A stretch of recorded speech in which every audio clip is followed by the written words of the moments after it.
The title of my presentation is Meeting Safe Blood Needs Following Violent Extremism in Yobe State, Nigeria.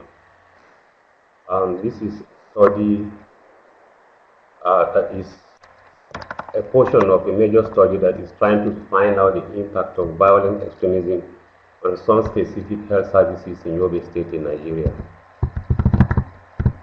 The summary of the study is as follows.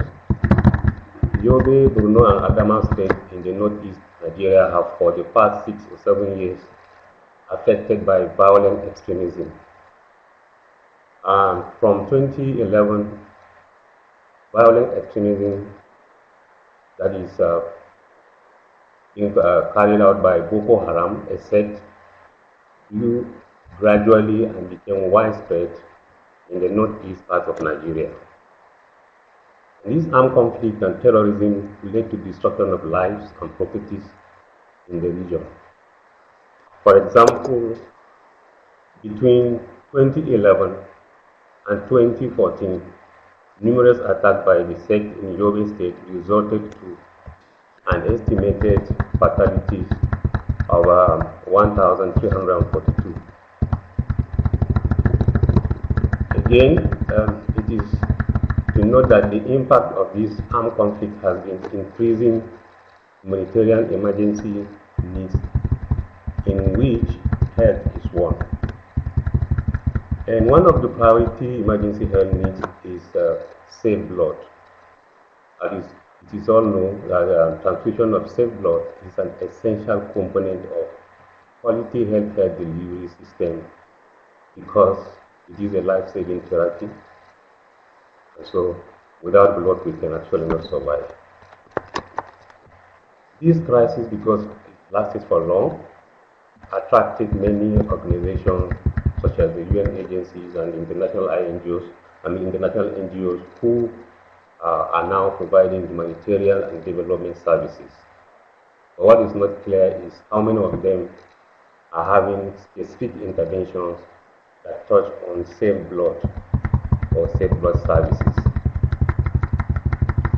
Despite the importance of safe blood, it has not been given the desired attention it deserves in many countries, and Nigeria is also inclusive.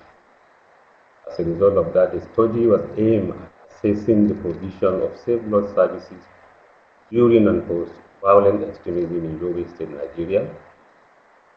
It was intended to assess efforts of government and stakeholders in meeting the need for safe blood following prolonged violent extremism in Yobe State, so that the results will inform prioritization of support for emergency humanitarian needs, and as well as the recommendation that may be made from that could strengthen blood transfusion services in violent conflict-affected settings. The problem statement of the study are as follows. The need for safe blood and its products have never been in more demand than today, and prolonged violent extremism increases the need for safe blood just as it does for other humanitarian emergencies.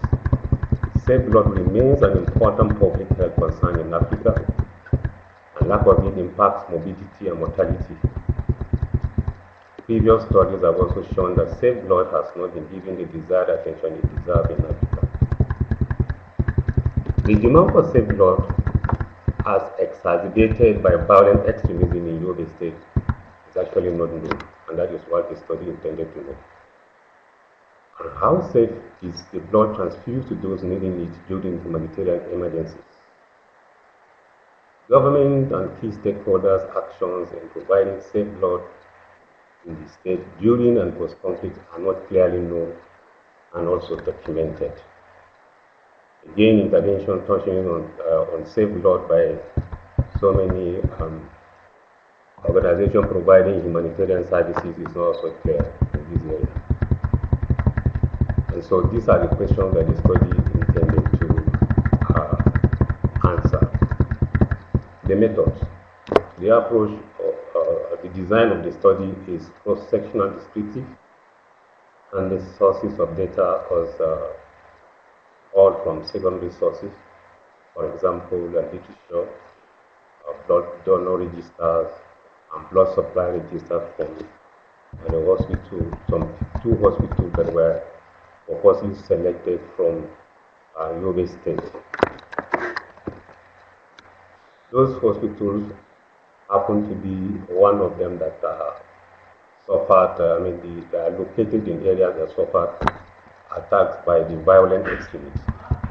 Ethical approval obtained from the Ethical Review Committee of the State Ministry of Health to carry out the study. And the data that was extracted from the register on the blood donors or the blood supply register were also used for the study. Again, information on the organizations providing humanitarian services were obtained from UN office in the state and then analyzed to see the various interventions they are providing, whether safe blood was part of it. The data was collected and summarized and analyzed using Excel 2016 data analysis pack. There were some few limitations to the study. For example, one of the health facility that was used for the study is State Specialist Hospital Damaturu. Blood donor and the blood supply register for the year 2010 and 2011 were not cited. And again, the blood issue register for the second health facility for the period 2010 to 2015, that is General Hospital Potiskum, could not also be traced because there was an ongoing renovation at the time the data extraction was going on. And because of that, the data that was extracted in that facility for the year 2016 was excluded from the analysis. Again, from the source document that were reviewed for the donors and the blood supplies in those facilities, it was observed that the documentation provided segregation only according to sex. There were no detailed segregation on the age groups. The findings. The finding of the study shows that, especially the literature review, shows that Nigeria has a policy on blood safety, and the country has done very well by establishing zonal and state centers for national blood transfusion services. However, these centers are faced with many challenges, and one of them being funding. It means that the centers that are located in the Northeast region might probably not have been able to provide the needed support. And again, it was observed also that a follow-up survey to assess the implementation of the national blood policy, since the one that was done in 2005 has not been carried out up to now. In the result also, especially of the documents that were reviewed, it was observed that there are increasing demand for blood transfusion from year to year. You see the one for the first facility, the State Specialist Hospital Damaturu, from the year 2012 to the year 2016, you can see increasing number of donors who are screened for blood, and they actually serve as the proxy to a number of requests for blood donation. Again, the second slide shows the second chart shows a similar picture of the second facility, which is General Hospital Potiskum, from the year 2010 up to the year 2016. There is an increasing demand for blood transfusion. It is also here to note that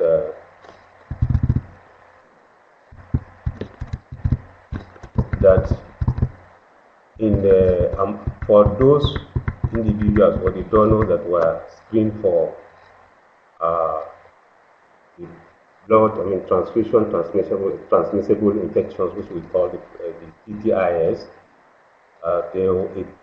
it shows that there were also increasing cases of such infections. Again, the result shows that health condition worsened by the violent extremists that could be responsible for increased demand for blood transfusion. And again, if you compared the number of individuals who received blood donation in one of the facilities which had all the documentation, that is Specialist Hospital Damatu, it shows that females received more blood transfusion, and that was at the ratio of 63 to 80%. The implication being that maybe because the aftermath of all the attacks and the bombing weighs more on females and children. And there is also increasing number of donors that tested positive for the transfusion transmissible infection. And in all, it was up to 4% for the year 2016 in the State Specialist Hospital. Again, looking at the before TTI, hepatitis B was seen to be more prevalent, positivity rate was high. Then the majority of the donors from the review showed that most of them, nearly up to 99% of them, were family replacement donors or volunteers. The increasing positivity for TTI, therefore, shows that it is within the population and it is not necessarily within a particular risk group. Maybe you could say commercial donors, because they have very little people who provide commercial donation services. And the review of the organizations that are providing services also showed that there were near zero organizations supporting full blood safety service, except for two organizations who were actually only providing HIV services. And so their screening is limited only to HIV screening. It does not cover hepatitis B, surface antigen, it does not cover hepatitis C, and it does not cover syphilis, which were the four PTIs that were studied in this presentation. The next is the list of the references on which the studies was conducted, and just a few out of them.